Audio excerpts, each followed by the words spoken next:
This is VOA News. Reporting by remote, I'm David Byrd. The search is on for the gunman who assassinated the president of Haiti.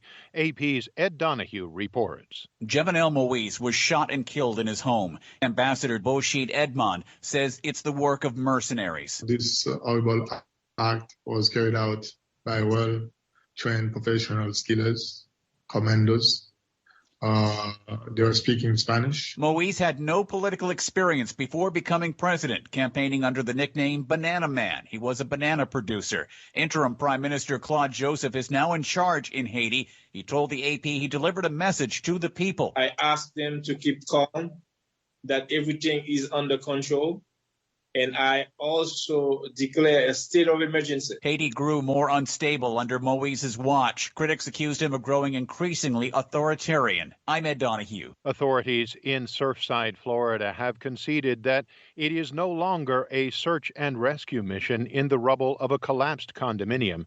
We get more from AP's Jackie Quinn. The mission has shifted to a recovery effort. Authorities telling families privately there is no chance of life. Publicly, County Mayor Daniela Levine Cava. Please keep these victims and these families in your hearts and prayers. The families were told by fire rescue officials that the listening devices and rescue dogs will be removed from the site, but that the crews are still dedicated to finding victims' remains, vowing to bring closure to those they can. Relatives sobbed in the background as that grim announcement was made. No one's been pulled out alive since the day of the collapse, June 24th.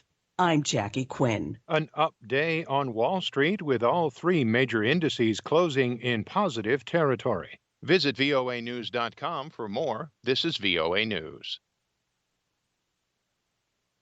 Indian Prime Minister Narendra Modi dismissed 12 cabinet ministers, including the health minister, on Wednesday, in an effort to reinvigorate his government after fierce criticism of its handling of the coronavirus pandemic. Several members of the ruling BJP party were sworn in at the presidential palace to replace those fired in the first cabinet reshuffle since Modi was re-elected in 2019. Health Minister Harsh Vardhan, who was the face of the government's efforts to fight COVID-19, was asked to step down along with his deputy. National elections are not due until 2024, but several states, including the most populous state of Uttar Pradesh, are due to hold elections next year. The World Health Organization on Wednesday urged extreme caution for countries considering lifting COVID-19 restrictions, saying the transmission of the virus would increase regardless of high vaccination rates. WHO Director General Tedros Adhanom Ghebreyesus said that even with high vaccination rates, too many regions of the world are seeing sharp spikes in cases. The world is at perilous point in this pandemic. We have just passed the tragic milestone of 4 million recorded COVID-19 deaths, which likely underestimates the overall toll.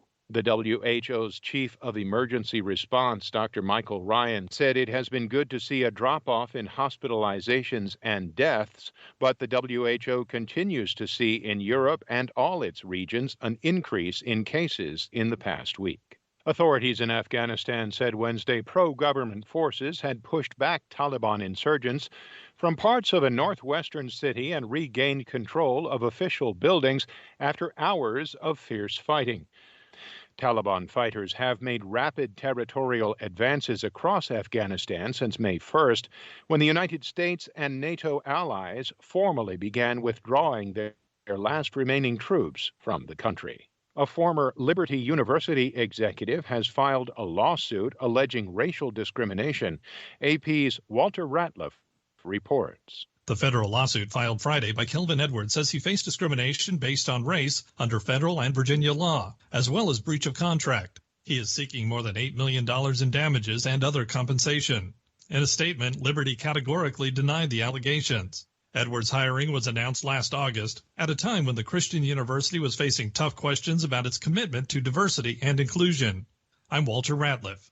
For more on these stories and the rest of the day's news, visit our website, Reporting by Remote. I'm David Byrd, VOA News.